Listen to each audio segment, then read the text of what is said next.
Olá, pessoal, estamos aqui em mais um podcast para a gente falar sobre saúde e hoje a gente vai falar de um tema muito importante que é a saúde mental. Estamos em janeiro, é o Janeiro Branco, é aquele momento que a gente se planeja, que a gente começa a refletir sobre o nosso autocuidado, quais são os nossos objetivos, o que a gente precisa remanejar na nossa rotina, na nossa vida. Eu sou Paula Dantas, eu sou médica e eu estou recebendo duas pessoas especiais para falar sobre esse tema. A doutora Maria Clara Novaes, que é psiquiatra, que vai dar dicas, apontar para a gente quando é o momento certo da gente procurar ajuda e explicar o que a gente tem dúvida. E também a doutora Carol Pessoa, que é psicóloga, que atende na rede de saúde do estado e também no particular e que também vai estar ensinando a gente, mostrando os caminhos que são possíveis. Então, eu quero agradecer imensamente a presença de vocês. É muito bom a gente poder falar sobre esse tema, que por muito tempo foi um tema que é tabu, né? As pessoas tinham vergonha de ir ao psiquiatra, as pessoas tinham vergonha de ir ao psicólogo, de fazer terapia, e o mundo está mudando, né? A gente está sentindo que cada vez mais as pessoas estão procurando autocuidado, estão se informando também. Acho que esse talvez tenha sido um ponto positivo das redes sociais, que as pessoas estão falando sobre ansiedade, sobre depressão, sobre os transtornos psiquiátricos. E eu quero ver um pouquinho de vocês, primeiro a doutora Maria Clara, depois a doutora Carol, para vocês fazerem a abertura aí de vocês sobre o tema. Oi, Paula, estou muito feliz de estar aqui. Agradeço bastante o convite.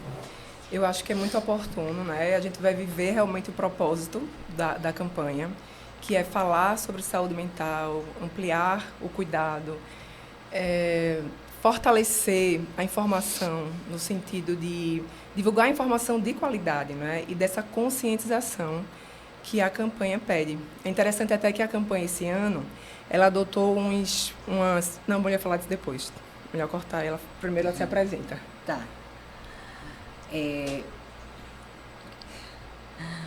Olá, gente. Muito obrigada. Gostaria de agradecer, doutora Paula, pelo convite para a gente falar, né, sobre o Janeiro Branco, que é um tema tão importante, especialmente para começar o ano, que eu acho que é quando a gente está planejando, né, visualizando o nosso ano, e nada melhor do que começar fazendo essa retrospectiva, olhando para a nossa saúde de uma maneira geral, e cada vez mais estamos pedindo atenção com a nossa saúde mental. Então, eu acho que é muito pertinente a gente começar o ano dessa forma, nos avaliando, olhando o que a gente pode melhorar, como é que a gente pode se cuidar da melhor maneira. E, assim, cada vez mais, como você bem disse, as pessoas estão mais atentas a isso e buscando. E a gente fica muito feliz como profissional de ver esse avanço. Muito obrigada por estarem aqui. Eu quero começar a primeira pergunta para a doutora Maria Clara. E eu quero saber, assim, por que ainda é tão difícil abordar o tema da saúde mental, mesmo com as melhorias, né, mesmo tendo melhorado nos últimos tempos, por que existe esse tabu tão grande da gente falar sobre ansiedade, sobre depressão, da gente falar em voz alta, né, que está passando por aquele problema, por aquela dificuldade? Perfeito. Olha, Paula, existe a questão cultural, né, porque as doenças psiquiátricas, durante muito tempo, elas envolveram muito estigmas, né? Os diagnósticos psiquiátricos, eles já foram usados para punir, né, certas minorias. Eles já foram usados para privilegiar algumas classes. Então, existe um estigma muito forte, né? Foi muito estigmatizado também, popularmente, né, a doença. E eu acho que também envolve algo importante, porque diferente de outras doenças, a doença mental, ela envolve fatores muito íntimos e particulares da vida de cada um, né? Ela envolve fragilidades, ela envolve vulnerabilidades. Então, ela é confundida com fraqueza, né?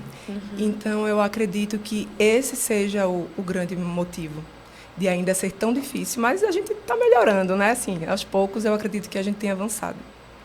E para a doutora Carol, eu queria saber, assim, quando que vocês indicam, quando que vocês podem falar para um paciente ou para alguém que está assistindo a gente, quando que aquela tristeza, ela passa a não ser mais uma tristeza normal?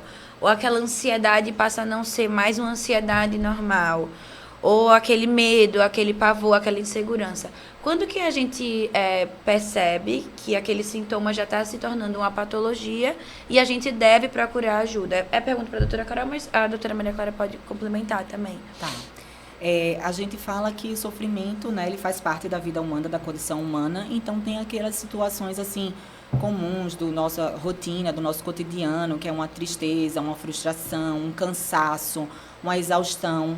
Essas coisas, elas vão chegar e elas vão passar.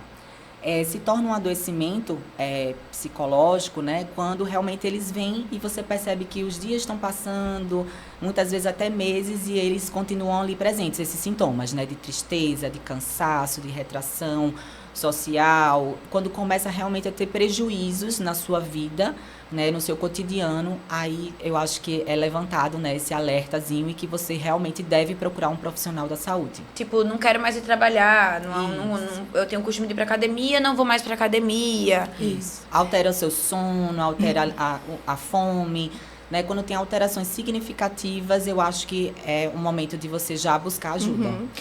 Categoricamente, não é assim, o critério básico, não é, para ser o transtorno ou não ser, é exatamente ter um prejuízo significativo da funcionalidade daquele indivíduo. E aí é por isso que é tão importante a gente acessar o indivíduo, conhecer realmente o indivíduo, para conhecer o normal, né? Qual é o basal dele. E aí a gente vai, normalmente assim, a linha, né, que é tênue, é quando, de fato, aqueles sintomas, eles causam um prejuízo significativo na funcionalidade, na vida familiar, na vida profissional, na vida pessoal, não é? Na autoestima, nos hobbies, nos prazeres, e, entre outros. Então, basicamente é isso. Assim, você falar assim, de uma forma bem simples, bem resumida, seria o impacto importante na funcionalidade daquele indivíduo. Maravilha. Então, assim, para quem tá ouvindo, eu gosto sempre de fazer, tipo, um resuminho do que vocês me explicaram.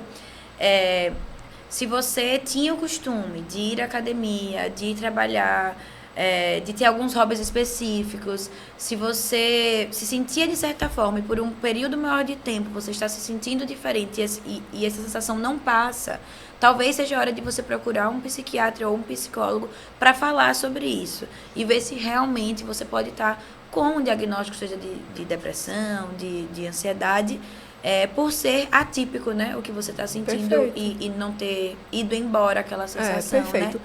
Agora, eu acho assim, todo sofrimento, ele vai merecer o cuidado, não é? Mesmo que, ainda que não se configure um transtorno mental, porque às vezes o indivíduo tem sintomas, mas não são sintomas suficientes para fechar um diagnóstico, não tem os critérios, né? Categóricos. Mas todo sofrimento, ele merece um cuidado, ele merece um olhar. E, às vezes, é um sintoma que talvez você não ache que justifique buscar a ajuda de um médico, de um profissional de saúde, de um psicólogo, mas eu acho que você deve pedir ajuda por qualquer sintoma, entende? Independente de haver esse impacto importante. Se há um sofrimento, ele merece olhar e merece cuidado. Então, busca a rede de apoio, né? Busca o vínculo seguro, busca alguém. E até porque muita gente não se percebe em tamanho sofrimento. Existem padrões de personalidades que são bem evitativas e você evita, inclusive, entrar em contato com aquilo. E aí alguém que você ama, alguém que está ali contigo no dia a dia, que você confia, se sente seguro, não é? Vai te ajudar. E também que eu acho que a gente tem que trabalhar com a prevenção, antes mesmo da doença se instalar. Eu acho que é importante a gente ter esse olhar da prevenção, que se a gente já está observando esses sinais, que a gente possa, né, ir buscar ajuda, procurar se entender melhor, procurar avaliar a sua vida, mudar algumas...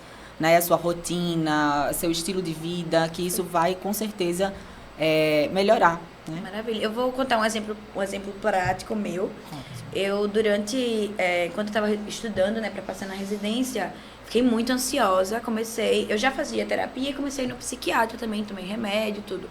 Hoje eu já não tomo mais, mas eu mantenho minha terapia, né? Perfeito. Meu acompanhamento de psicanálise. Toda semana eu faço, porque para mim é importante, porque eu trato minhas frustrações semanais. Parabéns, né? Isso é questões, né? Questões que são do meu trabalho. Tem semanas que o tema é mais o trabalho, tem semanas que o tema é mais o marido, tem semana que o tema é o filho. Perfeito. Isso ajuda muito. Eu costumo dizer que para a gente olhar para frente, a gente tem que olhar para dentro. Né? Primeiro, nós precisamos olhar para dentro. E eu acho que terapia... deveria ser um direito, né, assim, humano, porque é autoconhecimento. E a gente só vai se entender quando a gente olha para dentro da gente, da nossa própria história. E aí acho que a gente fica bem para conseguir ir adiante. só dessa forma. E às vezes a gente se vê repetindo os mesmos padrões, o mesmo tipo de comportamento. E na terapia a gente entende porque a gente faz aquilo e a gente às vezes para de fazer, né? Perfeito. Faz Inclusive, diferente. eu acho também que o cuidado deve iniciar com a gente, né? Que somos da área da saúde, que trabalhamos com saúde mental, que estamos à frente, né, dessas campanhas, desses locais. Então, se a gente mesmo não é exemplo para essas pessoas, se a gente não busca nossa ajuda, a gente não busca se entender, né, se enquadrar nesses locais, eu acho que fica um pouco estranho, né? E eu acho que a gente tem que se submeter mesmo a esses cuidados, né? E nesse sentido de cuidados, eu falei aqui da minha terapia, por exemplo, uma das perguntas que eu quero fazer para vocês é o que é para vocês o autocuidado mesmo? O que vocês consideram que é a gente estar cuidando de si? Eu acho que essa palavra autocuidado ficou um pouco, né, assim... Meio na moda, né? Meio na moda. E aí as pessoas... Banalizado até. Banalizado. E que as pessoas pensam logo em skincare, pensam logo em outras coisas, mas eu falo que o autocuidado é quando a gente realmente se respeita. A gente para entender as nossas necessidades, a gente se dá aquilo que a gente merece, de fato. Um descanso real, uma boa alimentação. Não é a alimentação perfeita, mas é uma boa alimentação, uma boa nutrição. Quando a gente tem um sono reparador, quando a gente respeita os nossos limites, quando a gente aprende a dizer os nossos nãos. Então, eu acho que autocuidado também é olhar para as nossas emoções. Com certeza. Eu costumo dizer assim, eu falo muito em consultório assim, eu acho que o autocuidado está aqui. Os maiores e melhores remédios da medicina, eu costumo dizer que fica aqui. Que é na nossa mão, porque muita gente vai buscar lá longe, né? E eu costumo dizer que são os vínculos e os hábitos, tá? Os vínculos saudáveis, vínculos equilibrados, recíprocos, seguros, né? E os hábitos, alimentação, atividade física, né, regularmente.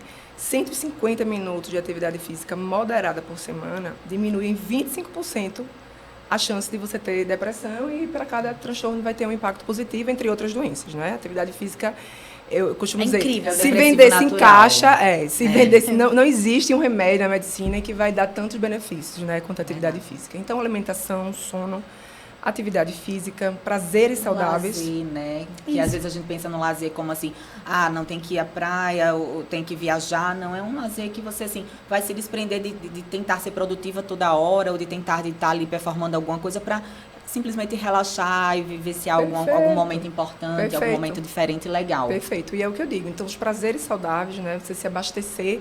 A mente humana, ela está eternamente buscando prazer, dopamina. É isso que nos move. A gente não vai sair de um lugar para ir para o outro, senão nós não anteciparmos aquele prazer. Então, nós precisamos desse prazer.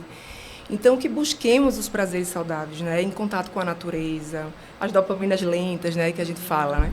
E isso vai nos proteger das dopaminas rápidas. E que tenhamos, em último ponto, o tempo de pausa, o tempo de descanso, sabe? Recarregar. Isso é algo importantíssimo e que é muito negligenciado.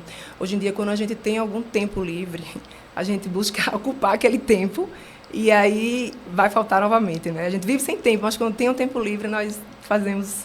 É um movimento muito rápido, muito automático. Porque a sociedade está cobrando isso, sabe? E acho que as redes sociais trouxeram muito isso, tanto para os adultos, tanto também para os adolescentes, as crianças, né? Perfeito. Seja pelo excesso de informação que nós estamos expostos, né? E seja pela positividade tóxica. Então, você abre a rede social, você tem que ter isso, tem que fazer aquilo. Até as Todo campanhas... mundo vê a vida perfeita. Manual, Isso, até as campanhas, grandes campanhas de marketing, elas lidam com isso, né? E a gente, sem perceber, a gente vai sendo... Né? Você vê o slogan da Nike há anos. O slogan da Nike é... Não, do Barack Obama, Yes You Can. O da Disney, If You Can Dream, You Can Do It. Se você pode, então você pode sonhar, fazer você isso, você pode fazer. E o da Nike... Nem sempre. Isso, mas o da Nike também é nisso, eu não estou lembrando agora, mas é algo do poder também. Né? Então, nós vamos sendo... É just do it. Just do it. Apenas faça isso. Né? Então, nós vamos sendo invadidos por isso. Por essas informações, né? E acreditando nisso. E quando a gente vê, a gente já está num estado de esgotamento. Com certeza, né? Nós estamos adoecendo. Então, eu acho que prevenir também é saber parar. Existe alguma recomendação, assim, da saúde mental sobre o uso do smartphone, sobre o uso das redes sociais, né? Eu andei... Agora que eu sou mãe, né? Meu filho tem 1 ano e 5 meses.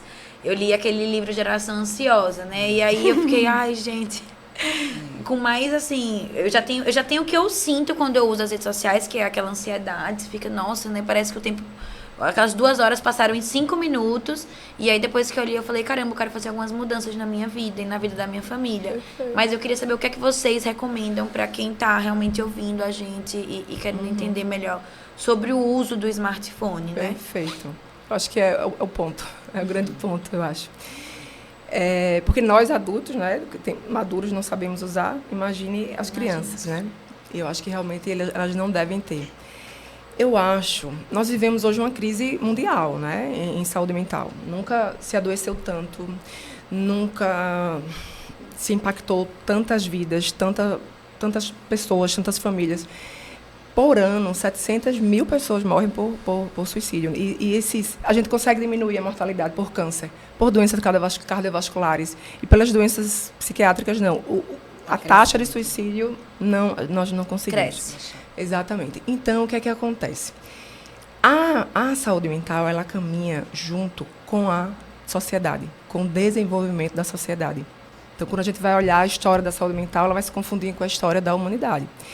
E hoje a gente vive esse marco tecnológico, né? Nós vivemos uma crise mundial em saúde mental, nunca se viu esses índices. Desde 2010, com a tecnologia, começou a haver um momento do adoecimento, inclusive em crianças e adolescentes. E depois da pandemia, né, nunca nós vivenciamos tanta solidão. E solidão gera doença, né? Estresse, medo, né? Então, nós vivemos esse boom. E o ponto principal, né, além da pandemia, não tenha dúvida que foi a evolução tecnológica. E sempre que a mente humana evolui a passos mais rápidos, a tecnologia evolui a passos mais rápidos do que a mente humana, há colapso. E não é novo, isso é antigo, isso aconteceu na Revolução Industrial, isso aconteceu, a Guerra Fria mesmo, assim. A rádio teve um papel importante, porque ela disseminou ideias, a polarização, e contribuiu para fomentar ali uma guerra.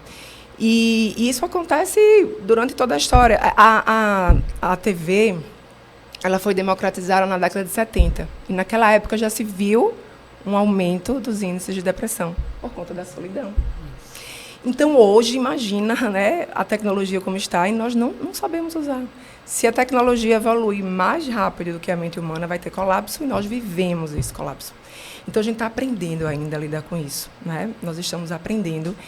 E o que assim, em geral, é porque a orientação, ela vai ser muito particular. Eu tenho pacientes que têm vício em jogo, em jogos online, mas ele é um jogador de pôquer profissional, ele ganha milhões jogando pôquer. Então, eu vou chegar para ele e vou dizer, você vai consumir 20 minutos, entende? É muito individualizado, né? Muito individualizado. E a forma como você lida com a tecnologia e a rede social é muito individualizado. Mas, em geral, as crianças têm uma faixa etária, né? Mas, de uma forma geral, para cada idade, a gente vai dar uma recomendação de adolescentes, mas, em geral, seriam 2 horas de tela, né? E que eles não têm o smartphone, não tem por que criança ter smartphone, não tem motivo nenhum, sabe? Porque o smartphone, você facilita o acesso, você, como é que eu posso dizer? Você imagina que antes a gente ficava ali no ócio, nós tínhamos o ócio. Eu quero brincar com meu vizinho, com meu amigo. Mas está todo mundo. Surgia a criatividade, né? Toda da energia. É no ócio que a mente evolui, sabe? É no ócio que vem a criatividade, que vem a imaginação, que é tão importante, as ideias. Os vínculos verdadeiros, né? E aí hoje não tem ócio. Criança hoje não tem ócio. Entende? E se tal alcance é muito pior. Mas se você tira, ela vai ter um sofrimento no início e depois elas vão ficar. Aí, quando eu começo a tratar adolescentes, eles têm verdadeiramente abstinência, irritabilidade, agressividade, né? Então, o ideal é que não tenham, mas a gente também não pode tirar de vez. Imagina que é uma droga, e você vicia, e você não pode tirar a pessoa do alcance daquela droga. Está no teu bolso a droga. Imagina uma cocaína no teu bolso. Um viciado em cocaína e a cocaína no bolso. Então, nós não podemos fazer a abstinência total, que sempre é o melhor tratamento, né? É a redução de danos, que é a segunda escolha. Então, eu acho que para cada caso vai se adequar, mas é você realmente se observar. Olha no celular tem lá o teu registro, tem quanto tempo você usou, não é? Eu costumo fazer assim, eu não era de Instagram, entrei há pouco tempo. Quando eu me percebi, eu estava ficando muito tempo no Instagram, né? E eu comecei quando eu vou iniciar o Instagram, eu uso outra tecnologia a meu favor. Eu falo, Alexa, daqui a 1 hora, me avise. me avisa. Entende? Eu acho que a tecnologia pode ser usada a nosso favor por diversas circunstâncias e pode não ser usada. Então, é você se perceber, se observar e pensar em que estratégia se pode usar, né? Para que você consiga diminuir. Porque nós não sabemos usar, não. E nós estamos, né, sucumbindo. E isso é uma urgência, né? Isso é pra Eu acho também que tudo começa com a gente adulto, né? Que tem mais consciência e a gente está realmente vendo os impactos que isso tudo está causando nas nossas vidas, no nosso dia a dia. Então, que a gente seja o exemplo nessa família, né? Nessa casa, para os nossos filhos, para as próximas gerações. Para as próximas gerações, porque eles estão o tempo todo nos observando. Então, se ele percebe que a gente fala... Que a gente usa, ou igual que a gente está usando, como é que eles estão usando e não é para a gente usar, né? Perfeito. Então, eu acho que a gente precisa se policiar, a gente precisa criar esse costume, né, de ter realmente um tempo mínimo ali para que a gente possa dar o exemplo e possa passar para eles as recomendações. Perfeito. Agora, uma coisa interessante, lembrei agora. Tem uma cartilha do Ministério da Saúde, que quem fez foi o Cristiano Nabuco, que é um psicólogo, uma super referência, né, nessa área de dependência de tecnologia. E aí essa cartilha orienta o uso racional, o uso saudável da tecnologia. E aí ele incentiva a criança a não ter televisão no quarto, não ter computador, a criança não ficar ali naquela solidão, qualquer né? Tela, né? Digital, qualquer tipo de tela. Isso. Sentar à mesa, afastar o celular da mesa, o exemplo, claro, né? Os nossos filhos não vão fazer o que a gente fala, os nossos filhos vão fazer o que a gente faz. Então, não adianta. É bem legal essa cartilha, tá? Tem no site do Ministério da Saúde e é sobre o uso consciente. Tem várias dicas legais. Maravilha. Quando a gente fala de saúde mental também, né? A gente fala de saúde pública, né? A gente sabe que a gente tem que pensar na saúde para todo mundo. Aqui em Alagoas, a gente tem todos os municípios, né, as unidades básicas de saúde. E, ao todo, nós temos 65 CAPs no estado, que também ficam alocados nos municípios. E aí, muita gente tem dúvida, né? Como você faz para ter acesso ao atendimento no CAPs ou na unidade básica de saúde? Eu sei que vocês têm experiências diferentes, tanto no setor privado, tanto no setor público, e eu quero ouvir de vocês o que é que vocês recomendam, né, como é que funciona, no momento que vocês já atenderam nesses espaços, seja em hospital público, seja também na saúde primária. Doutora Paula, eu fico muito feliz de poder ter essas duas realidades hoje na minha vida. Digo mesmo, assim, com o maior orgulho que eu faço esse atendimento, né, particular, na clínica, mas também tenho dias que atendo, né, no Hospital da Mulher. E também, assim, fico muito feliz de poder prestar esse serviço para a população de uma maneira geral, né, porque a gente percebe o quanto que eles estão carentes desse tipo de serviço, né, dessa escuta qualificada, dessa escuta atenta, desse acolhimento. Então, para mim, assim, eu acho muito importante que isso, assim, abarque, né, o máximo de pessoas. E a gente vê que isso está evoluindo com o Saúde Até Você também, com esse programa novo, né, do governo, porque cada vez mais as pessoas sejam incluídas, né, nesse movimento de se cuidar, não importa onde elas estejam, porque a gente sabe da dificuldade de pessoas que moram no interior, às vezes de carro para vir até a cidade. Mas esses programas, eles têm ajudado essas pessoas a terem os atendimentos, né? Tanto nos seus lugares de origem, como também através, né? Aí realmente a rede social ajuda, né? O telefone, a internet ajuda para que eles tenham acesso. Então, assim, eu acho que isso está crescendo e isso está ajudando as pessoas a se cuidarem melhor. De uma forma geral, a UBS, ela vai, porta aberta, né? Então, ela vai receber o paciente, ela vai identificar o risco e ela vai encaminhar para a unidade, né, para o tipo de serviço, a camada, né, dos serviços que realmente for mais indicado. Pode ser um atendimento ambulatorial com psiquiatra e pode ser um CAPS. O CAPS também faz o atendimento ambulatorial, mas o CAPS costuma ter uma maior complexidade, né, dos casos. E tem também os hospitais, que são para casos realmente bem mais complexos. Então, a UBS vai fazer uma triagem. A UBS vai identificar o risco e vai fazer o encaminhamento, né? É muito importante isso. Esse acolhimento, e já inicia uma conscientização e até um tratamento, né? Um médico clínico, um médico da família, ele sabe iniciar um tratamento, porque tempo, né, nesses casos, tempo é ouro. Então, eles costumam iniciar o tratamento e fazer o encaminhamento, seja para tratamento ou para prevenção. Com certeza. Eu cheguei a trabalhar em algumas UBSs, né? E como sempre gostei muito de saúde mental, atendia os pacientes psiquiátricos, a gerente, né? Sempre, e a enfermeira responsável sempre mandava para mim. Então, a maioria das vezes o que acontecia era, quando eram casos mais cotidianos, né? De depressão, de ansiedade, alguns transtornos bipolar, algo que a gente pudesse acompanhar na UBS, eu como médica generalista mesmo fazia o acompanhamento. Quando a gente conseguia lidar bem com aquele paciente, eu continuava fazendo o tratamento. Quando o paciente era refratário ao tratamento, aí a gente fazia o encaminhamento para o psiquiatra mesmo. E aí o psiquiatra decidia se era ou não um caso de encaminhar para o CAPS. Perfeito, né? Exatamente. Outra coisa importante que eu quero aproveitar para fazer aqui, né, o aviso para todo mundo, é que a gente tem agora o Saúde Até Você Digital, que é um aplicativo que você pode baixar aí da sua casa. Você entra na sua Apple Store ou na sua Google Store e coloca Saúde Até Você Digital.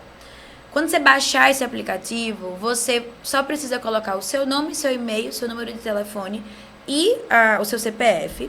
E lá você pode ser atendido 24 horas por dia. É 24 horas por dia mesmo, gente. Eu sei que é incrível. Tipo, 2 da manhã você vai ser atendido por um médico que vai lhe atender em até 10 minutos. Esse médico é um médico generalista. E se você que está se sentindo triste, inseguro, que quer falar também, quer ser atendido por um psiquiatra, você pode ser atendido no primeiro momento por esse médico generalista. E ele pode lhe passar os primeiros tratamentos, né? Fazer uma primeira consulta com você e também te encaminhar para o psiquiatra. Já tem várias pessoas sendo atendidas por psiquiatras pelo aplicativo aqui em Alagoas. E uma coisa que eu quero explicar para vocês é que vocês podem fazer o atendimento num lugar que vocês consideram seguro, né? Como a própria doutora Maria Clara falou, que é dentro do seu quarto, um ambiente que você se sinta à vontade para você falar, porque vai estar só você, o médico, pelo telefone. Mas caso você tenha dificuldade de mexer no telefone, não seja muito ligado a essa questão digital, a gente está colocando salas de saúde até você digital em todos os hospitais regionais.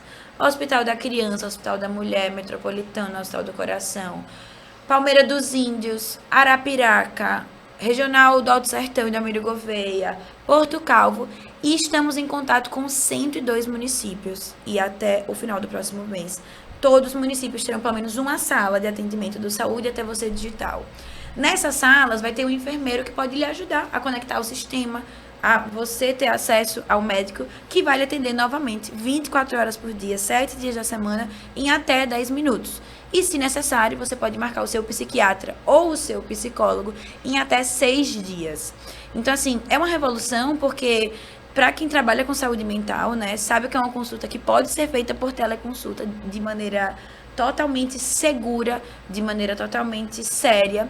E você pode ser atendido em qualquer lugar. Então, é garantir, assim, o que a gente aprende, né, na faculdade, que é a universalização, né, da saúde. É um projeto muito bonito, que eu tenho muito orgulho de estar falando aqui pra vocês. E às vezes, assim, até quando a gente vai marcar no particular ou no plano, demora muito mais que isso. E às vezes a gente só precisa desabafar, só precisa conversar. E tem aí essa opção muito interessante pra vocês. Né? E eu posso falar que funciona porque, assim, na época da pandemia, eu trabalhei no Alor Saúde, como psicóloga também, prestava esse tipo de serviço de atendimento. E, assim, a gente via o quanto que a gente ajudava, né, as pessoas, porque elas confundiam muito, né, os sintomas de Covid, mas ali era muitas vezes uma ansiedade, né, se apresentando, chegando. Então, a gente fazia esse atendimento, essa escuta, já acalmava o paciente, já dava algumas orientações, algumas dicas, que ali ele já saía da consulta de uma outra forma, né, de uma outra forma, assim, que tinha chegado. Então, isso realmente é muito bom. Perfeito, Paula. Assim, eu achei fantástica a ideia, sabe? E parabenizo. Isso é um sonho, né? Eu particularmente, eu nunca pensei que poderia existir isso. E eu soube até ontem, né? Comentei contigo, fiquei muito feliz, assim. Isso é massagem para os meus ouvidos, porque muitas vezes o paciente com a doença psiquiátrica, em sofrimento psíquico, ele não vai procurar o serviço de saúde para não ser julgado, para não ser olhado, por medo do estigma. Para muita gente, estar numa sala de espera de um psicólogo, um psiquiatra, já é uma vergonha, não é? E outras vezes, o indivíduo ele não tem sequer energia. Ele não tem energia, disposição para ir, né? Para se levantar da cama e para ir lá, não é? E, assim, uma das formas importantes de prevenir é exatamente a gente facilitar esse acesso, não é? E fantástico, fiquei muito feliz. Eu já era muito fã do CVV, que também era um único serviço, 24 horas, né? E que funciona, já salvou muita gente. E eu estou muito feliz e parabenizo vocês pela iniciativa. Muito obrigada, de verdade. Eu, aproveitando, né, falando assim da nossa rede pública, a gente tem 10 novos leitos de saúde mental no novo Hospital de Palmeira dos Índios e também 10 leitos agora de saúde mental no Hospital da Criança, que fica aqui em Maceió.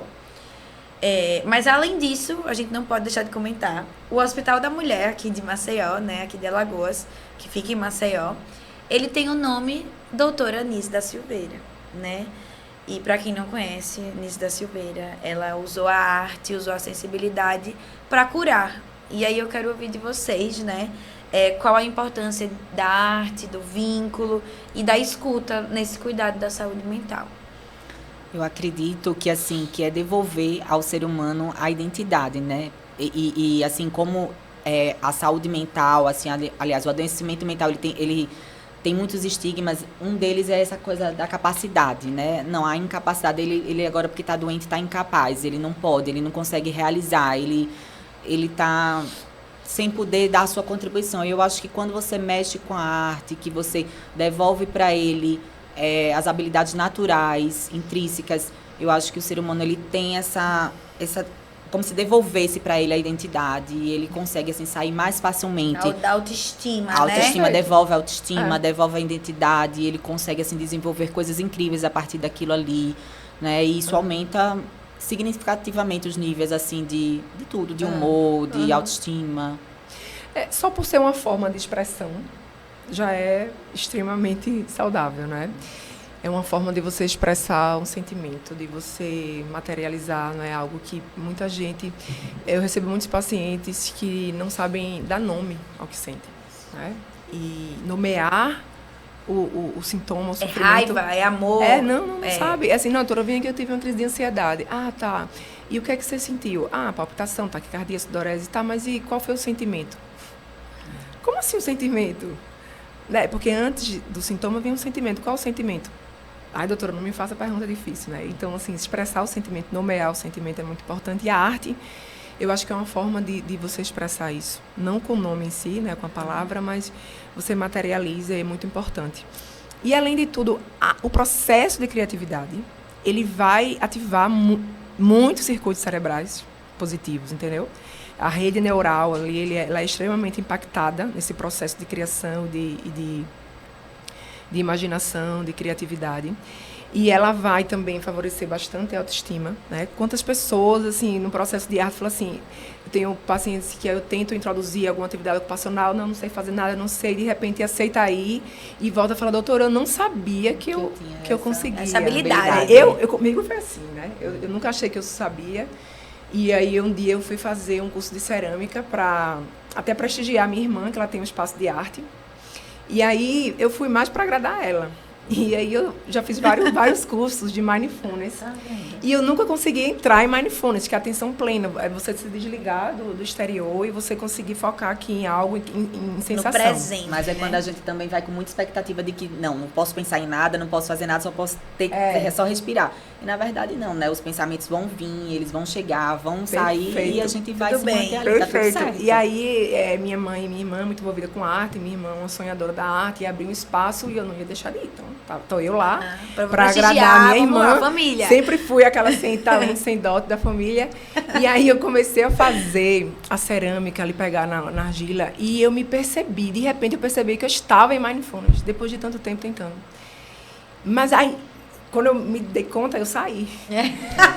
Mas você conseguiu. Eu cheguei lá, lacrimejei, assim, eu disse, minha gente, mas que é uma delícia. sensação de leveza muito boa, enfim. E aí eu comecei a ir, hoje em dia eu faço coisas que até a minha mãe fala assim, foi você quem fez, porque eu sempre fui a que não sabia fazer nada. Então, enfim, a arte, ela realmente salva. Se reconecta, Eu sou né? muito fã, desse trabalho. Eu indico para muitos pacientes meus. Você vai favorecer o teu processo de identidade, de autoestima. Você vai... É remédio, porque você vai ativar circuitos neurais, né? e vai expressar muita coisa, você vai descobrir muita coisa que você... É uma descoberta. E a arte também é como, assim, a atividade física. Não tem, assim, tem que ser a cerâmica, né? Tem que ser a pintura.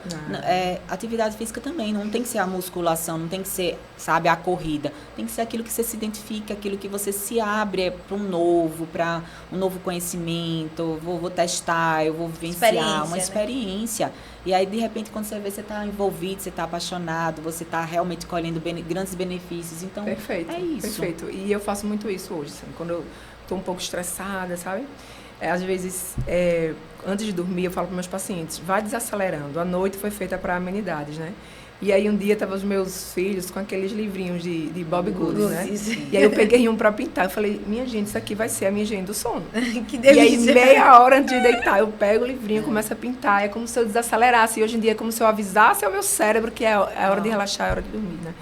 Então, assim, sou muito fã da expressão artística, da criação. Da arte-terapia, Da arte-terapia, eu sou fã número 1. Eu vou contar mais uma experiência pessoal. No ano passado, né, quase ontem, né, está em janeiro, eu, na minha vida super corrida, eu falei, não, eu quero fazer aula de cerâmica, eu amo artesanato, eu preciso aprender, né, pelo menos pra saber como é. Eu vou ser péssima, mas pelo menos eu quero fazer aula de cerâmica. Aí juntei mais 6 amigas e falei, não, vamos fazer todo dia de segunda, a gente faz 3 horas de aula.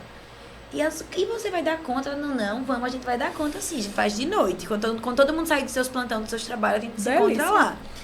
Minha gente, a primeira aula, 3 horas. Todo mundo com a mão na massa, aí conversando, contando uma história, aproveitando pra, sabe, trocar. Se atualizar da vida uma da outra. Porque senão todo mundo ia para suas casas, para suas correrias. Mexer no celular e assim, o marido todo mundo encontra todo dia, sabe?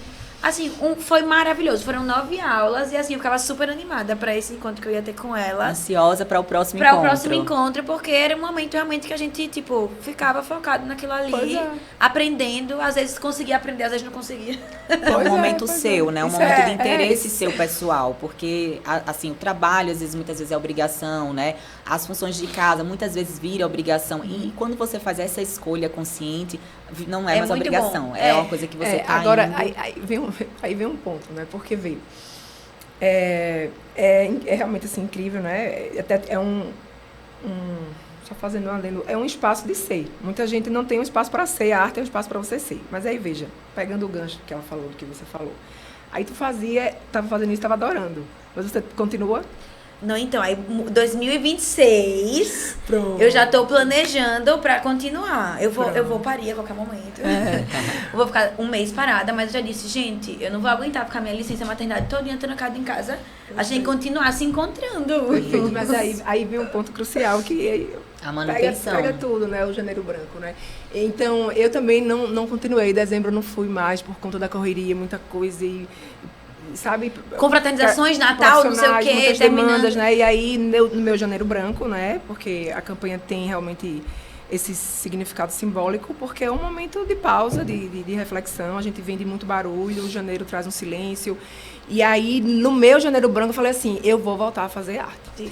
Porque entende, a gente não ouve, não dá ouvido para aquilo que é essencial. O que é essencial é muito silencioso.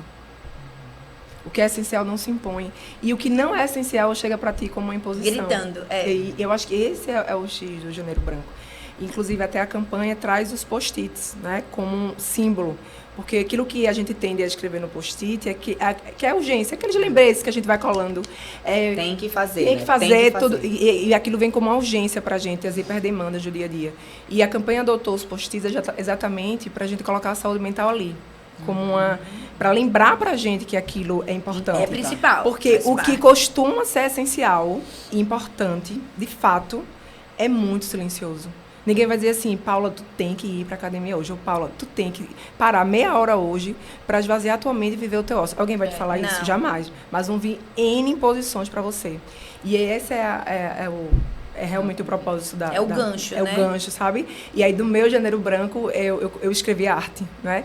Porque é a página em branco e que a gente precisa escrever o que é essencial para a gente estar lembrando, né? Para a gente lembrar e a gente olhar para isso, olhar para dentro, olhar para a nossa história e pensar o que de fato é importante para mim.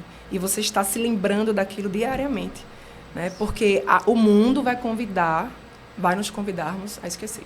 E o que faça sentido pra gente, né? Só lembrando isso, que não seja mais uma imposição das pessoas. Porque isso tá na moda, porque isso é legal de fazer, porque isso é agradável e tem tal. Eu acho que a gente olhar para dentro mesmo, ver o que é que faz sentido pra gente, o que encaixa perfeitamente na nossa vida e colocar aquilo ali como meta mesmo a cumprir. Ver o sentido.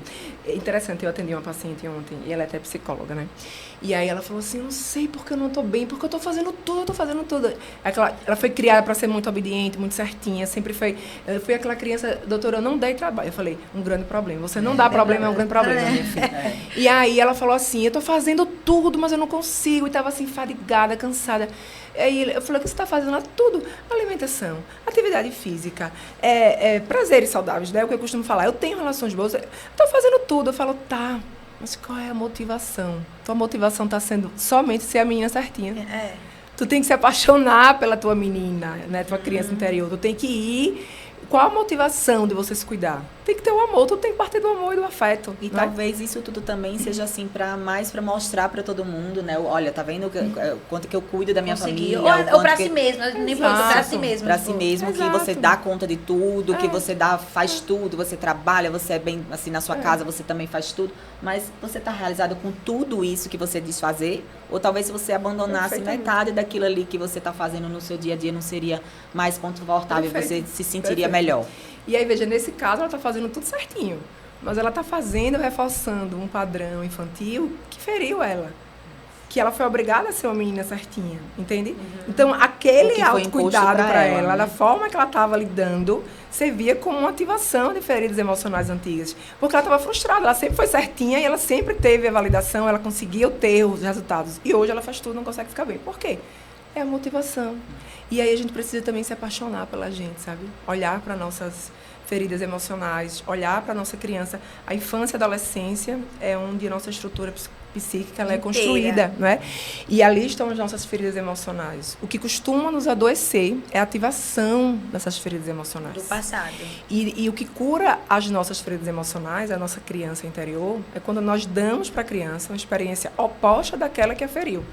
Mas nossa tendência natural é de perpetuar e continuar dando exatamente o que feriu. A mesma coisa. Você entende? Então, nós precisamos olhar para a gente e que a gente faça o autocuidado, mas a gente entenda o sentido, o propósito, de onde vai partir isso.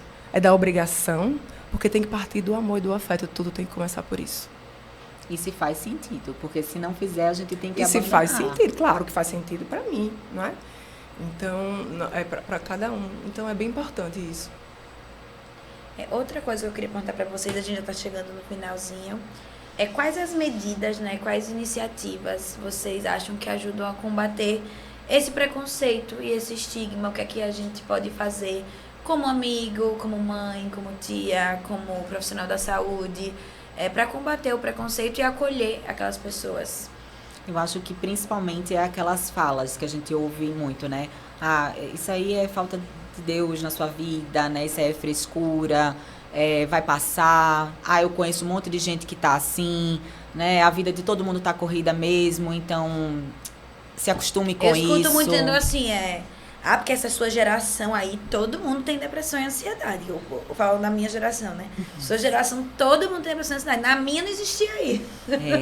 Então, acho que essas falas, elas não ajudam, elas só reforçam, né, o julgamento, a crítica. É como se a gente não devesse realmente se importar com a nossa saúde mental, é como se a gente não pudesse sofrer, né? Não pudesse dizer que o nosso dia foi ruim, que não está sendo legal, ou que a gente está passando um período não tão muito bom, e reforçar-se que vamos deixar isso em silêncio, né? Não vamos falar sobre isso. Eu acho que não, é incentivar, é escutar, é acolher, é entender que nem sempre, né? Inclusive nós não estamos bem, nós profissionais de saúde também passamos nossos desafios, também temos problemas, e assumir isso para reforçar, inclusive no outro, né? Que tá tudo bem a gente sofrer, porque a gente também passa por frustrações, por lutos, por perdas, por confusões, e a gente também tem que se dar esse tempo de se regenerar, né, de se reerguer e buscar nossa ajuda. Uhum. Então, é isso que eu acho que é isso. Eu acho que é não minimizar e nem normalizar, né? Porque existe essa tendência, existe ainda esse viés que sintoma psicológico, né, sintoma psíquico é frescura, não é? E eu acho que uma forma da gente diminuir o estigma é a gente levar informação, que é o que nós estamos fazendo agora, e nós também conseguirmos colocar a nossa vulnerabilidade, sabe? É muito importante. Dentro de um vínculo, porque o vínculo salva, né? O vínculo cura. E dentro de um vínculo, o vínculo é uma ponte que se constrói entre dois humanos, né? Então, você também precisa colocar o seu lado humano para outras pessoas. A gente precisa estar mostrando... Reconhecer que também é vulnerável, né? Eu acho Pro que outro. a gente precisa falar de vulnerabilidade, colocar a vulnerabilidade, sabe? Porque aí isso não é que vai normalizar, mas vai humanizar, entende? E o que vai diminuir o estigma é humanização. É isso. Fico muito feliz ouvindo isso de vocês. Quero agradecer vocês por estarem aqui. Quero falar que o Janeiro Branco, pessoal, é porque estamos em janeiro. E vamos colocar o post-it. Os post-its. Os post-it lembrando todos os meses que a saúde mental deve ser priorizada. Não existe saúde sem saúde mental. Não existe nada sem saúde mental, porque tudo perde o sentido. Nada, nada, nada. Então, vamos cuidar da gente, vamos refletir, vamos pensar um pouco sobre o que faz a gente bem, né? Que às vezes as urgências, né, na verdade, nos tira isso. Não são tão urgentes assim. E às vezes o que a gente precisa é ficar um pouquinho quietinho, ter um momento de paz, fazer uma atividade diferente, é se cuidar mesmo, tá bom? E eu queria deixar para vocês darem mensagens finais sobre algo que a gente não falou, que vocês acreditam que seja importante ser dito, para quem tá ouvindo a gente, para quem quer entender um pouco mais sobre saúde mental, sobre o Janeiro Branco. Eu quero deixar esse espaço para vocês falarem o que ficou faltando mesmo. Quer falar, Carol? Pode falar. Pode. Então, eu acho que muita gente me pergunta assim, será que eu preciso de terapia, né? Todo mundo precisa de terapia, e eu sempre digo assim, que eu acho que nem todo mundo precisa de terapia, mas todo mundo merece, né, fazer terapia, pelo menos para conhecer uma vez na vida que for. A terapia ela é muito importante porque é um processo de desenvolvimento, de autoconhecimento muito profundo, e que a gente não precisa saber de nada, a gente não precisa se preparar para ir para a terapia. A gente somente tem que ir, né, tem que se dar essa oportunidade de conhecer, né, como é que é feito um trabalho terapêutico, né, por um profissional responsável. E lá a gente descobre muitas coisas positivas, outras nem tanto, mas está tudo certo. A gente não tem que ficar, o que eu vou falar, o que eu vou dizer. Só experimente, só vá, né, só se entregue a esse processo, se permita viver. Porque, assim, é muito bom que a gente, em algum momento, tenha essa consciência de que tem, sim, coisas a melhorar, que tem, sim, coisas para a gente ver, para olhar realmente, assim, de frente para aquilo, e que com certeza isso vai lhe trazer frutos muito positivos, né? Então eu acho que é muito importante a gente se dar esse momento assim de conhecer mais sobre você mesmo. Perfeito. Eu acho que é interessante encerrar com a mensagem que todos os meses podem ser brancos, né? E que o janeiro é branco porque é uma oportunidade, é uma reflexão, é oportuno para reflexão, é uma página que a gente pode reescrever. A gente pode olhar e ver o que é que precisamos, o que é que é essencial para nós, o que é que vai nos fazer bem. O janeiro é branco pela luz, porque nós colocamos a luz para enxergar o que nós não conseguimos enxergar. E assim a gente conseguir iluminar possibilidades. O janeiro é branco porque é neutro e não tem estigmas, né? Não tem diferenças, né? E eu acho que a gente deve olhar para o janeiro branco e levar o branco para o ano inteiro, sabe? E tentar praticar isso no nosso dia a dia, durante todo o ano, porque é mais do que essencial, é uma urgência, né? É uma urgência do mundo. A gente precisa se curar, nós precisamos nos curar.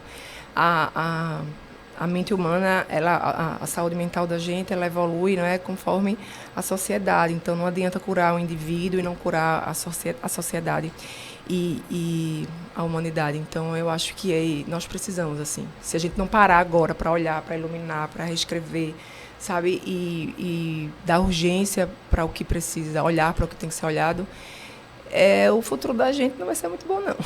Porque os números não mentem. Eu lembrei de uma coisa que eu vou pedir para a doutora desenvolver melhor, que quando você citou as duas mãos, Você falou de hábitos, né? Mas você também falou de vínculos. E aí a gente esquece que estar bem tem muito a ver com as nossas relações. Total. Porque às vezes a gente faz academia, tem hobby, dorme bem, se alimenta bem, mas a gente tem relações horríveis. Sejam no trabalho, seja na família. Perfeito. E aí eu queria que você desenvolvesse um pouquinho isso, porque eu acho que as pessoas esquecem da importância do outro para nossa saúde mental. Perfeito. Os vínculos é o que nos faz humanos, né? Eu acho que a gente precisa olhar para tudo que nos nutre, né? Então, os relacionamentos, eles nos nutrem. Tem um estudo que eu adoro, eu acho esse estudo a coisa mais linda, e eu gosto de citar. Ele é o maior estudo do mundo que já avaliou felicidade e o desenvolvimento humano. Foi feito em Harvard. E Harvard faz esse estudo, ele inicia no século passado, pega estudantes recém-admitidos em Harvard, que é a elite social, intelectual do mundo, e pega grupos de periferias para fazer diferenciais, grupos de outras pessoas da mesma faixa etária, e vai avaliando ao longo de anos. E o que Harvard quer, ela quer saber o que tem a ver com a felicidade, com o bem-estar e com a saúde. O que é que favorece? O que impactou, o que é que não favorece? Então, ela vai avaliar tudo. Hábitos, gêneros, coeficiente de inteligência, os vínculos, profissão, casamentos, medicamentos, taxas, né, níveis séricos, pressóricos, enfim.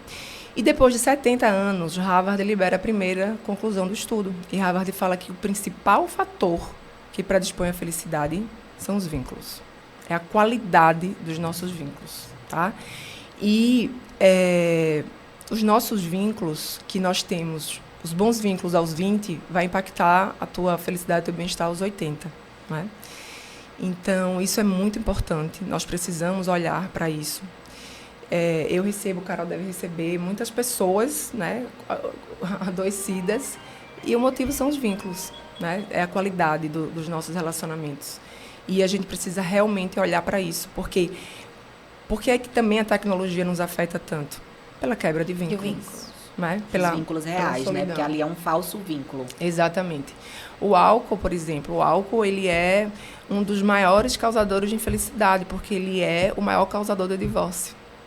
O álcool tira a empatia, né? O álcool vai afetar a conexão, a irritabilidade, causa agressividade. Então, o que é que vai favorecer os meus vínculos? Né? E que a gente vai olhar para esses vínculos que estão, né, os mais próximos a gente. É lógico que nem em todo cenário a gente pode mudar, né? O de trabalho muitas vezes é um deles que a gente não pode mudar assim tão facilmente. Exato. Mas que a gente busque, né? Vínculos se não é saudáveis, lá, vínculos saudáveis. Se você tem alguns que a gente não pode mudar, mas a gente pode transformar. Pode mudar a forma de você lidar com ele. Isso. Você se preparar para aquilo. Estabelecer limites, dependendo. Eu acho que nem sempre é com o outro, é sempre com a gente. A nossa maneira de olhar para aquela mesma pessoa, né? Que ela não vai mudar, ela não está em transformação como a gente, mas como é que a gente vai olhar para ela? Perfeito. E aí você pode modificar a forma que você lida com aquele vínculo, a forma que aquele vínculo lhe impacta. Né? Se puder, for opcional, né? Você se afastar, melhor, ótimo. Mas a gente entende que tem vezes que não dá, né? Muitas situações não podem. Mas é você transformar aquilo e se proteger. Maravilha. Dentro do que é possível. Maravilha. Achei importante a gente falar do vínculo, né? Não, é importantíssimo. Que não é muito frisado. É importantíssimo. Isso. É também remédio. E aí, dentro do vínculo, também vem uma perspectiva que a gente não falou aqui e que é muito importante, né?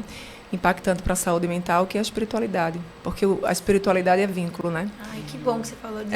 Isso é importantíssimo e a ciência respalda, de fato, que a espiritualidade é um grande preditor, tá? De felicidade, de bem-estar, de saúde física e mental, tá?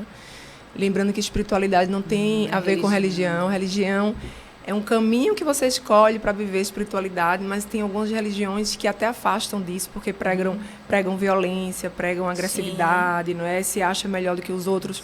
Porque a espiritualidade, a definição melhor que eu já encontrei para a espiritualidade é a seguinte: é a nossa capacidade de experienciar as emoções positivas, que é a fé, o amor, a gratidão, a compaixão, a união, o perdão.